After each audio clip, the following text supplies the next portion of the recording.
Hello and welcome to the Arizona Parks and Rec Association's Award Submission Workshop. I am Shelby Scheer. I work for the Town of Marana, obviously in Parks and Rec, and I'd like to welcome Jamie Sullivan, who is the chair of the awards committee, and she also works for Apache Junction. Welcome, Jamie. Thank you, Shelby. So we presented this workshop live on February 13th, and it was available for CEUs, but I do need to do full closure that today, if you're watching it pre-recorded, it is not available for CEUs. So Shelby and I, we are very low key. We're going to probably interrupt each other. This is going to be very informal. We hope that you get a lot of information, but maybe get a few laughs out of this as well. So our learning outcomes today are number one, to just help you write a winning submission for the APRA awards. We're going to talk you through a little bit about the history, why it's important to submit. I'm going to share with you a little bit about the committee and how they function.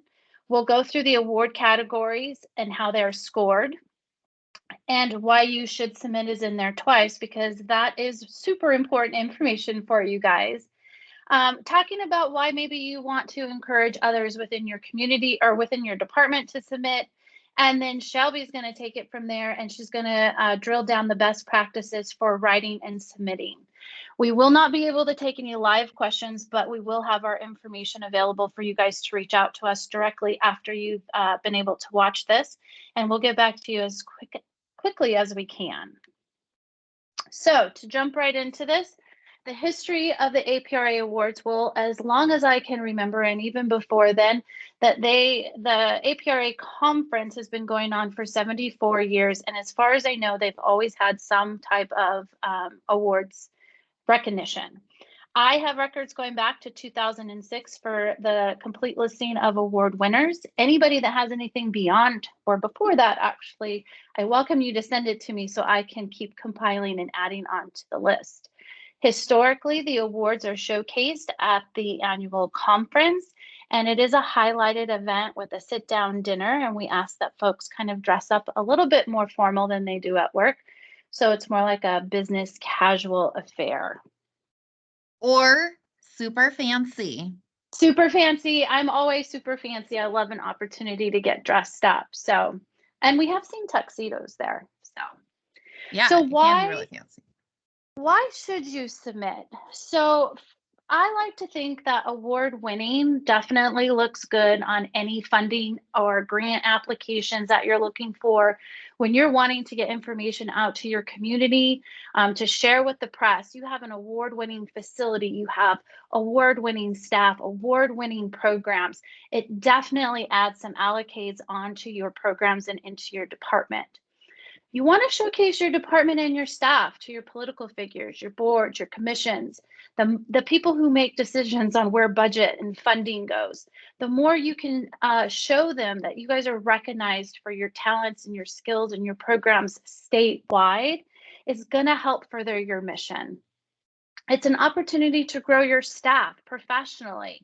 Many times I've given a task to our younger or newer staff, coordinators, programmers, supervisors, to say, I really want you to write and submit. Take the opportunity to review it, proof it for them, help them grow, because they might need to do it. If you don't have grant writers and on staff, it might be them that will be doing it someday. So it's an opportunity for them to grow their skills. And you deserve it. You guys deserve to be recognized for your hard work amongst your peers. And our colleagues, most of us within the state, we know each other. We are a little bit competitive. So I would say, and that's healthy. It's fun to banter between those that are similar in size to you, or maybe you're going for the same awards, but really put yourself out there and show to your statewide colleagues that you guys can compete with the best of the best. This is my most important thing that I want to hit home, is that if you are middle management or higher, this is how you can really show appreciation of your staff. They might not feel it at first when you're asking them to do more work to complete a supplemental, but letting them know that you're proud of the work that they do and you want them to be able to show it off. If you need a reason to go to conference, winning an award is kind of solidifies that of, hey, we won this award, we got to go pick up our trophy. A lot of times at the awards, it is the first time that some of our frontline staff or our programmers or our parks field guys who might not ever actually get to go to conference get to be a part of that ceremonial awards night. And it just means a lot to be able to have them. The people awards, your volunteers, your professionals, it's a great opportunity to recognize and say thank you for all the work that they've done. And like I said, it's a great time to be able to come have a great meal at conference. So the awards committee is comprised of 12 to 15 individuals from around the state. I try to have it be diverse from large towns, small towns, from the private sector to the public sector. We like to have HOAs, we like to have building developers, nonprofits.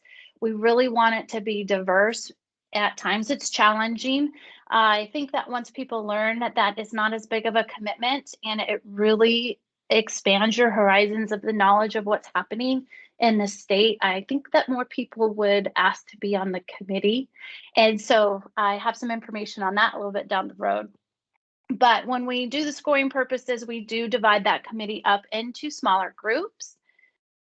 And depending on the number of entries, it depends on how many awards that they will score. Last year, we received over 100 entries. And so I want to say that we scored between 25 to 30, depending on your scoring group. We only meet a few times a year and they're all done on Zoom, so there's no drive time needed. The real commitment comes in the summer where it takes about 20 to 30 hours to score the awards, but you have 3 to 4 weeks to be able to do that. My job as the committee chair is to verify that awards meet the minimum qualifications. I arrange them for scoring, I gather the data, and then I organize the award dinner. So if you are interested in serving on the committee, please reach out to me. My contact information will be at the end. So to take you through the awards categories, we have 11 different categories and we have up to 22 different winners. We have had years where we have no submittals for a category, so we will not have 22 winners, and that just breaks my heart because I know that there's somebody or some program or facility that deserves to be recognized, and it just wasn't submitted. So I'm going to share a couple of notable things with you in regards to these categories. I'm not going to go through all of them in detail, but there are some qualifications that often get overlooked. The facility award is scored in 3 different population categories, and it is based on the construction or renovation that was completed and opened between April 23rd or April 2023 and April of 2024, meaning construction had to be completed and people had to be utilizing the facility during that time. I have seen submittals where they opened 1 month too early. So they opened in March and it took them out of the running. I've seen where people will put their population, but they don't actually know where the facility was built. So be really careful and mindful that you check the census data and the address that the facility is actually built in, not where you want people to think it was built. So check the census. That's what I do when I'm seeing if they met the minimal qualifications. The Young Professional Award. That award is for those that will be 35 years of age or younger as of December 31st, 2024. So pay attention to that. They need to have 5 years of experience in the field, and they need to be a member of either APRA or NRPA.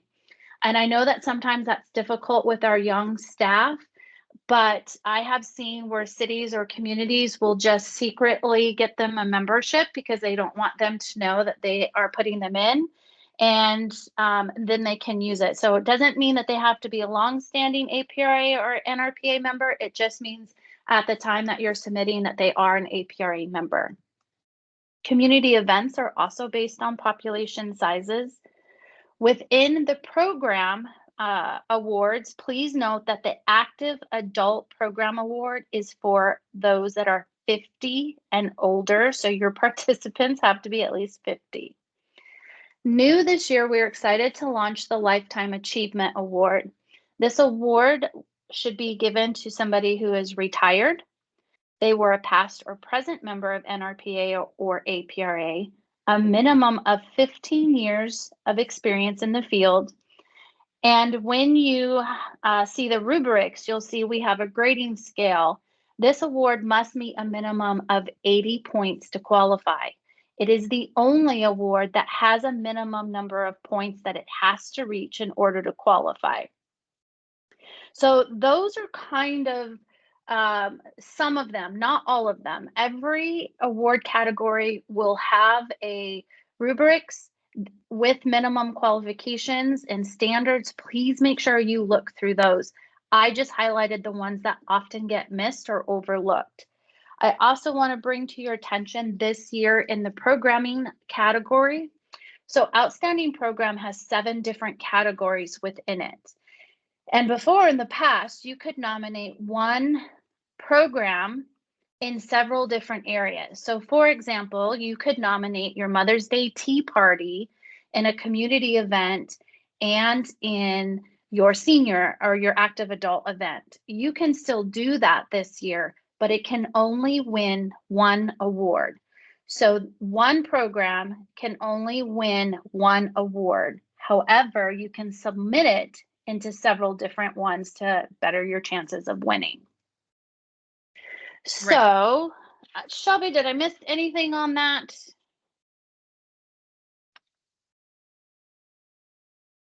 All right, I'm going to take you through, I'm just going to show you real quick the award categories from the main website. We're going to go into, and I'll go back to this a little bit later. Your award categories are kind of hidden in here with this hyperlink. Oh, sorry guys, gotta log in. And I'm not a robot. We don't think. Sometimes I think I am. Sometimes my staff think I am. And you don't want to see all that stuff. So here are your award categories. And in order to see those rubrics, you're going to highlight over the category you're looking in. So if you want to check out the Natural Resources Award, you will click on that. And here's where it talks about what you're looking for. Do you meet this? This is the description of what that program award is. And then here's the grading criteria here. Okay, so let's hop back into our presentation. And so just a little bit of tidbits. The most competitive awards and the ones that over history have proven hardest to win is the Partnership Award. And Shelby will talk about that a little bit later. I'm not going to steal her thunder. Young Professional and Volunteer of the Year. Though the People Awards are the toughest to score and they are the hardest to win, generally because there is a lot of competition and it is neck and neck a lot of years. So some years the facility awards are very competitive. If cities and counties and towns are healthy and flush with cash and they're building a lot, and we all seem to be kind of doing it at the same time, it's going to be a very competitive year. There were some years where we were lucky to see one facility being built, and so they had really good chances of winning. So I wouldn't exclude yourself because one year you heard that there were, 15 submittals and there's no way you would beat out 15 because the very next year there might only be one. In the programming award categories, it seems to be the ones that seem to be hit or miss are aquatics, adaptive, and active adult. So some years we will have 1 to 3, and then I think word gets out that nobody's really putting into those areas. So we will see a significant increase in submittals the following year. But that's just kind of a little hint for you guys to do with that information what you want. So how the awards are scored, I get asked this question a lot. Most of the time, I'm asked this question a lot from people who did not win. So I'm going to share with you how the awards are scored. So as I mentioned before, I will review the facility awards and the young professional submissions and determine if they meet the qualifications. If you have an award that is disqualified, I get the unfortunate job of calling you and letting you know. I generally do not like to do that over an email. I like to call you. If you submit enough time in advance to realize that you just wrote it incorrectly, then you can resubmit it. However, if you submitted it the night it was due, you will not have enough time to resubmit it. So submit early. Depending on the number of entries, the categories are assigned to a scoring group. So like I mentioned before, if I have 4 groups and 100 submittals, they'll each review 25, sometimes 35, because some of them are scored by everybody.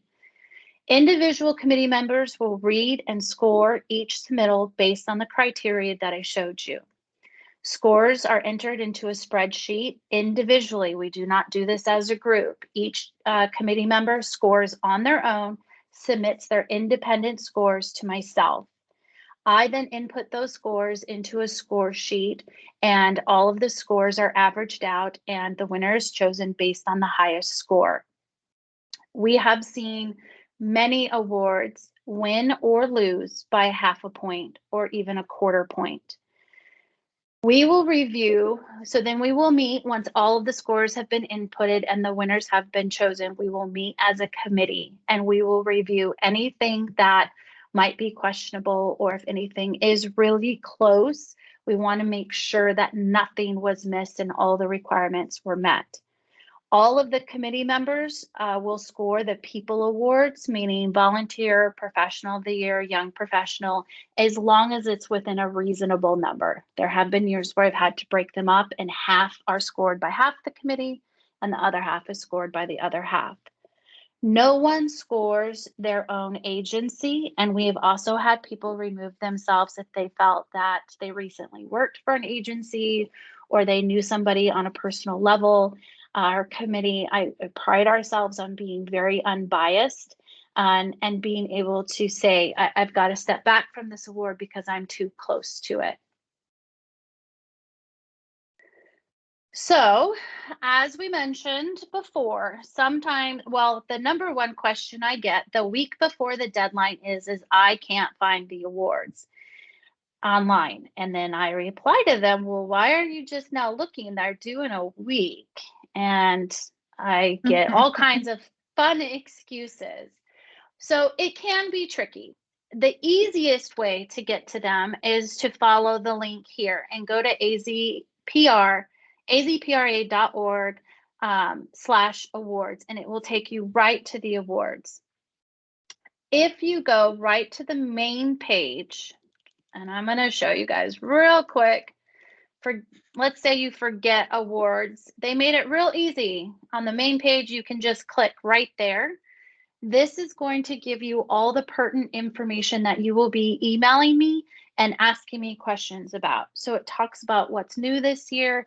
It talks about the best practice for you to go about getting, following the deadlines. And there is an early bird deadline, so you can save a little bit of money. This is where it shows you your award categories. That's how you find those rubrics. And then when you go to submit your winning proposal, it actually takes you to a fillable form. So you will read this, you will follow it step by step. And once you have, you'll see you can create something in Word, but know that once you get here, you're going to be putting your information in here. And there are parameters that you guys will want to make sure that you follow. And then down at the bottom, this summarization that it's being asked for this is what we use to make the videos. So it's just a shortened version, and please don't be disappointed. Jamie, you broke up. Just start back up at the 250 words is for what? Okay, so the 250 words is to summarize your submittal in case you win, for the video production. And I will tell you, we don't always use it word for word when we create the videos, but that is a very important piece of your submittal. So with that, I think that's all of me. Yes? I'm going to hand it on over. So. Yeah, I'm going to hand it on over to you, Shelby, and I will follow along, helping you move through the screens. So you take it from here and tell them how to submit their winning award. Awesome. Well, thank you so much, Jamie, for that awesome primer to get everyone to this point. So you are ready to write your award. And actually, there's some steps you're going to do before you get to that point. I just like this quote from Mark Twain. That's why I added it here, because writing is not that easy to do. So the number one thing that Jamie already talked about is submit early. Do not procrastinate. Start the process early. We cannot stress enough that you do not want to be submitting one or more submissions the last day possible. It's just, there's a lot of technical things that can go wrong. Your internet could be out, your IT service could be doing an upgrade of your system. Like, those things happen. Just plan on doing this early. One thing that I've found is you definitely do not want to write this by yourself. I think the best practice is to have an awards team. I do think that it's helpful to have your department leadership involved, your program leads, and your communication staff if your department happens to have communications embedded in your department, or maybe you're going to loop a communications person into your little awards bubble. Your next step when you get everyone together is you want to evaluate your programs against the APRA award categories and identify your top potential options. And then when you're doing that, you really want to be thinking about certain things like innovation is a number one category. I know in the program rubric, like it's asking you like what was innovative about this program. But that is a broader kind of question for all of the awards, like what makes this program, person, facility unique?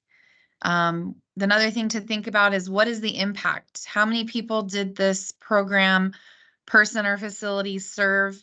It's not always a numbers game, but it's an impact game. And like, if you can show, numbers are always great. You know, obviously a facility is going to serve a lot more people, but sometimes impact has to do with like that person-to-person interaction. If you're writing about a volunteer of the year or a public official, like what impact do they have on that person-to-person level that makes them so amazing? And then, you know, you got a great program. You got to tell everyone about it. Like, what were the meat and potatoes of that program? What made it special? Did you have certain partnerships or elements that were unusual? Did you have a youth dance line that, you know, came in and, you know, taught a class in the middle of their show? Like, anything like that is going to be helpful in the writing process. You got to know those details. And then the other really big piece that I really think that everyone really kind of hastily puts together, and that's why you should have your communication staff or your communications person involved, is your supporting marketing material availability. You need to have someone, if it's not you, because for my department in Marana, I am the person who has all the pictures for all of our stuff in our department readily available.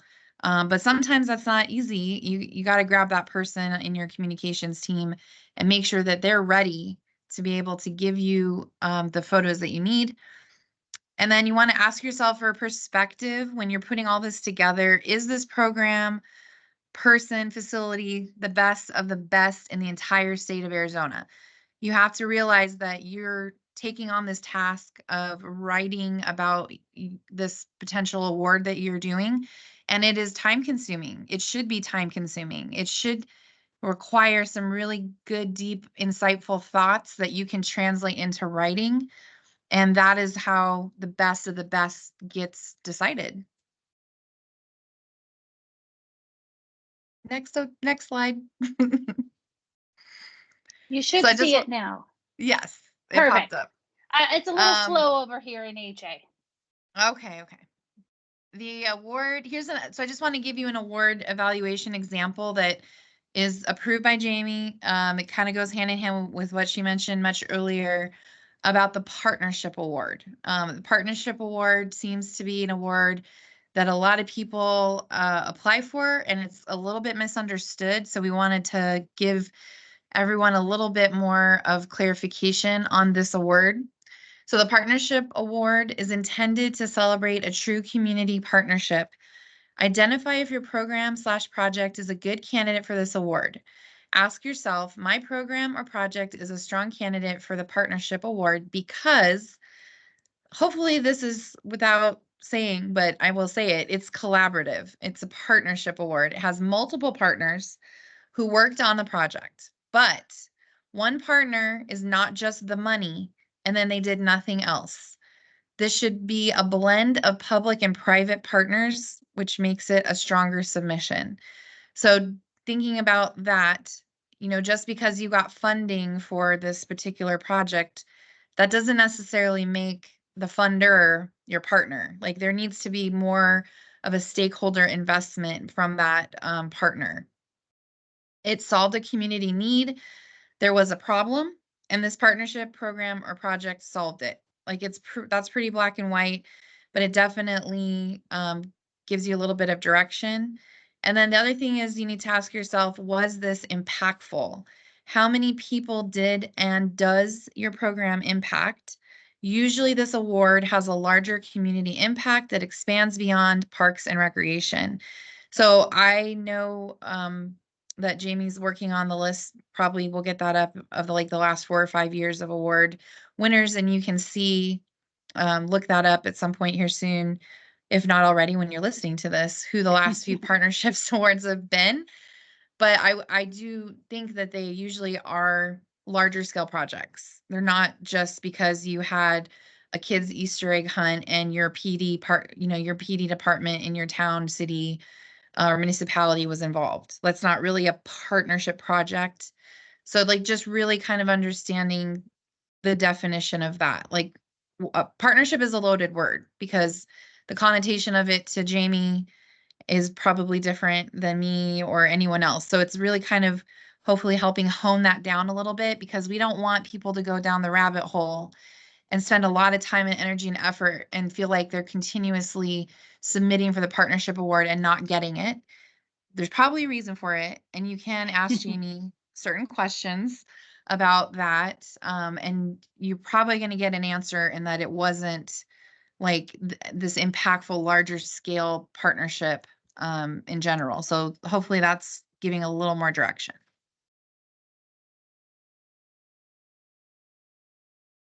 All right, so you have assembled your writing award committee, and now you're getting down to the nitty gritty. You know what award categories you're going to be writing your programs for. So the next step is you need to assign a lead writer for each award submission. That person or persons ideally is an expert at the program being written about. And one thing I will caution you is it's easy to probably be like, oh, Kelly is a really good writer. She's going to write all 3 of these. That's never a good idea. It's really better to try to spread out that load. It is a lot of work per submission. And obviously everyone should be kind of collaborating and being like a writing team together, but you don't want to overload one person either. Just keep that in mind. You definitely want to print out your APRA program rubric for your award. We did look those up a little bit ago with Jamie. You saw that on the website, and you can follow it to the letter. And definitely keep in mind the word count. You saw that on the website where you're going to copy and paste your submission. It is 1,000 words. 1,000 words, no more, no less. One thing I will say is that if the committee is giving you 1,000 words to write this award, you should not be turning in an award submission with like 800 words or less. You just literally left points on the table. So I would strongly recommend when you're writing these to make sure you're as close to the word count as possible. You can always go back in, you can always add adjectives, you can always add turns of phrases, you can always add a quote. You can get that word count up. 200 words is not hard to fill. but I would not recommend that you go under 800 words. I would always go closer to the word count that they want to see. You want to gather your facts, supporting data, and program visuals, and you're going to start writing the outline in your rough draft once you have all of your facts and your outline data together. One other piece of that I didn't write here, but something that sometimes helps me is when I go back and look at the photos of the event, because the photos help kind of reinvigorate your memory about that event, what made it special. It also like lets you see certain details that you might not have remembered. And then you also can start compiling that visual data into your marketing pieces that you're going to turn in with your submission. The committee gives you up to 2 marketing pages. I really recommend you use the full 2 pages. And then another big tip as a writer myself, do not write in a bubble. Share your rough draft early with a small circle. Sometimes you can have too many fingers in the pie, so don't have it go to everybody in your department, but like your very small inner circle. More eyes catch mistakes, and you may get good ideas from colleagues. So I would say that like a lot of times someone will spark something in my memory, like, oh yeah, I forgot about that really cool element of the event. I'm going to write about that. So it's really just best practice to share. Like, there's no criticism. Hopefully you're getting good feedback. You want good feedback. And a pro tip that I definitely recommend you look into, does your department or city have a grant writer on staff? See if they will read your submission or submissions and offer you feedback. They do this for a living. So they literally write and they give feedback, they take feedback, they edit, they submit awards and grants all the time for a living. So they are a really great resource for you if you're not sure about this process. All right. Now you've written your submission, you're ready to go, or you hopefully 1 or 2 or however many you're doing. What is the timeline, ballpark timeline? It's definitely early. So at least 1 month out, you should have your rough draft done. The number 1 tip I can also tell you is you should read it out loud, because the inner monologue that you have when you write a submission is a lot different than when you actually narrate it. So you will catch little hinky things and turns of phrases and, oh, that comma shouldn't be there. You will be more effective when you print it out and you need to read it out loud, either to yourself or to somebody else. Because when you just edit off of a computer, you have a tendency to go computer blind and you will miss a lot of those things. Those grammatical errors will come back to bite you in the butt if they get submitted and the award committee chair, or not chair, that's Jamie, but if an award person reads it, you do not want grammatical errors. So you're going to edit and rewrite, be mindful of the rubric and your word count, have your awards team edit and give notes, and match your visuals to your submission. So make sure that if you're writing about the amazing carnival that you had at your big event, again, this is just an example, you probably want to have at least 1 or 2 representations of that in your visuals to really show the person who's reading your submission like how cool it was. You have only 1,000 words to talk about, so you can't paint this ginormous picture about how awesome it was. That's why you submit visuals. So just keep that in mind. And then 1 to 2 weeks from your deadline, at least, when your rough drafts are returned from your writing team with no notes, that is probably an indicator your final draft is likely complete. So that's how I know that whenever I write drafts or whenever I'm copy editing for our team, if I read something from someone else and I have no notes after we've given notes and notes and notes, that means it's done. Like at some point you got to stop messing with it. You can't keep drilling it down. If it's reading great and you don't have any grammatical errors and you're starting to get in that weird nitpicky phase, it's really done. And that's when you're going to submit your award on the page that Jamie showed earlier. Again, per the award committee's request, avoid turning in submissions on the last possible day. It is best to turn in submissions at least 1 to 2 weeks before the deadline, if not earlier.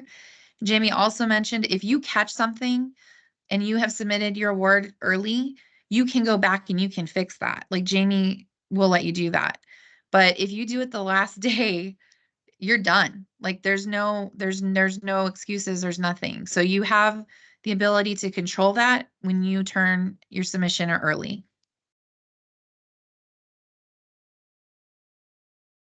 And this is just a cute little timeline I made for everybody, just to kind of encapsulate everything we've talked about.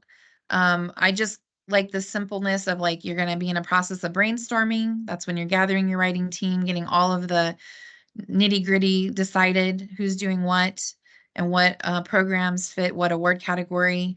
And then you're going to go into the crafting phase where you're assigning your writing team, your writers for each award. Again, the person who's writing these is ideally an expert at that program because they actually executed that program. That's usually the best. Gathering your facts and your data and start writing the outline and the rough draft. The crafting and the design phase go together in that as you're crafting, you're also designing, whether you're doing it yourself or your communications person or your marketing person is doing that. You really should be working as a team. Use compelling photos and or marketing collateral to bolster your written part of the award submission.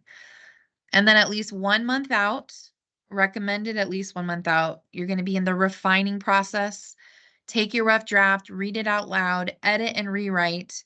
Be mindful of the rubric and word count. Have your writing team edit and give notes. I can't stress this enough because a lot of people are new to writing. If you're scared of writing, if you're not comfortable with writing, you have to be comfortable with being uncomfortable. You have to be okay with people giving you notes. You don't have to take them, but a lot of times other eyes looking at your work can really help elevate and fix things that you just kind of get so used to hearing that narrator in your head saying a sentence one way, and someone comes along and says, "Hey, why don't you do it this way?" I just would really strongly encourage people, like, it's okay. Like, being a writer is being very vulnerable, and like putting your stuff out there is hard. Even if it's amongst your colleagues, you're going to be awesome. They're just trying to help you. I just think that it's, anybody that takes this on is very brave. It's very brave to be the writer. And then you're going to submit. So your final thoughts, my final thoughts, I just want to put this in perspective in that and Jamie's the chair of this committee, but I mean, I have won a few of these. Something called the APRA Best of the Best requires time and attention. Award writing, much like grant writing, is not a hastily thrown together process. So just really think about that. If you and your team think that your program or programs are truly award worthy, then the approach of submitting awards should be strategic, thoughtful, and focused. Stick to your timeline, write, edit, rewrite as needed. Many eyes catch mistakes. Follow the awards rubric and mind your word counts. I have literally said that at least 4 times. And per the award committee's request, if possible, avoid turning in your submission on the last possible day. It is best to turn in your submissions at least 1 to 2 weeks before the deadline, if not earlier. That is just going to make Jamie's life a lot easier too. We don't have any questions because we're not live. I'm gonna But if you do have questions. Can you hear me, Shelby? I can. Okay, perfect. I will just hit home a few key points. I often hear from small town, we don't have grant writers, we don't have professional writers, we don't have a team. Everything that Shelby has covered is still applicable to you, whether or not you are a Litchfield Park or you are a Phoenix. You just have to be brave enough to reach outside of your department. Ask somebody ask somebody in your clerk's office, do you mind reading this? Ask a family member. Again, don't just leave it to yourself and put it all on yourself to work through all of those steps. I get it. You might not have all of those people, but you still have people. They just might not work for you. And one thing too, I can say for a smaller agency in particular, like commenting on what you're saying, is that I think it's refreshing to have someone who has no idea like what your program is about read it. Because you also have to keep in mind that even though the judges on the award committee are probably Parks and Rec professionals, that's not always the case. As Jamie said, it's a diverse committee, and then there could be like a nonprofit involved. There could be, a private businessman who's on the committee, and they don't have any idea about your program. So the way that it reads to someone from the outside and as a neutral third party, that's a really good feedback to get, because the entire submission has to encapsulate your program completely, and it has to tell the story of your program completely. And if your person who's on the outside, who's neutral, gets it, and they go, I know exactly what happened at this carnival. This is great. And they give a couple of notes, but they feel like it's completely, 100% showing what that event was about or whatever that program was, plus your visuals matching it. That's usually a really good indicator that you're on the right track. If you have someone who's reading it and they go, well, I don't understand why you're in this first person narrative instead of like third person, or I don't understand, like you start getting comments like that, that's helpful too. It's just that means you need to go back to the drawing board and edit again. So I agree with you, Jamie. Thank you. Not Yeah. very many people do. So, watch your supplements. There is criteria for that. So it's 2 pages in PDF format. Please do not do a PDF with just a link on it. It is really up to the committee, what that person scoring, whether or not they choose to click on that link. And I will tell you, when I scored awards, I didn't. You are limited to 2 8.5 by 11 PDFs to showcase either Right. flyers, pictures. Don't email me and tell me that you can't upload a video, because you can't. It's not part of the criteria.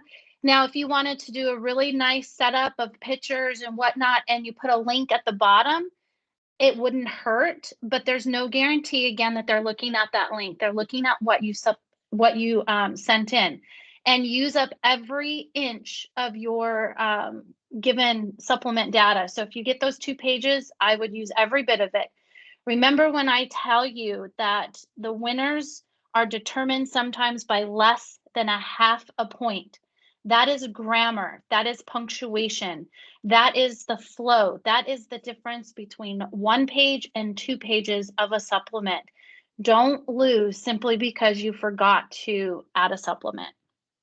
Yep. And one thing I said in the live, just to like give it a little perspective, like when I say don't leave points on the table, is that like, I don't know when this is going to be like kind of an old reference, but right now it's not old. We just have the Super Bowl. The Chiefs won. They beat the 49ers. And it's pretty common knowledge now that one of the main reasons that the Chiefs won is because they knew the overtime rules and the 49ers did not. And the 49ers actually admitted that. The NFL changed the overtime rules in football, if you did not know that. And the Chiefs had been practicing it all year long, and the 49ers had no idea. And that is the difference between winning and losing at that high level. So if you're submitting to a statewide award committee, the difference between winning and losing, if it's a quarter of a point, could be what Jamie said. It could be grammar. It could be not following the rules completely. It could be one award was written better than the other because it was edited properly. It could be the visuals. It's to that level. We're looking at the cream of the crop, and the cream of the crop means it's the best of the best. The last thing I'm going to share is to be kind to the committee members. If you work with anybody that is on the awards committee, or if you happen to befriend them while you are at conference, please know that we don't share out the scores. We don't tell who the winners are before it's shared by me. And if you are a winner, I will call you and then follow up with an email. And if you don't win, you will get a sorry email. If you happen to get that sorry email, you are welcome to call me and I can give you some feedback. I won't give you all of the details, but I will tell you whether or not it was poorly written, or if it was very close and just super competitive, or you didn't do supplements. I'm happy to be honest with you to help you, so that way you can write. You may submit every year for 4 years the same event and it may never win. And I apologize for that because it's probably amazing. but there's just somebody out there that has a different edge, or the committee is just seeing it differently than what you are. I've been there. My team has been there. You just refocus and you move on. So don't beat yourself up, but if you want to grow and you want to call me, I'm happy to share some feedback with you. And also make sure when you do the submission, whoever is going to be the person that is going to receive that information needs to be listed as the contact. So if you are submitting the award on behalf of someone else and you want to be the contact, please don't put their name, put your name. Or if you're submitting on their behalf and they should be the person I'm calling, again, the contact person is super important in that submission. So because you can't ask us live questions, please contact us. Shelby and I are just short of workaholics. I've seen her emails come through late at night. If you don't hear from us in probably a 2 days time frame, feel free to, Shelby has her cell phone number on her email and will take text. So please call her anytime you want or text her.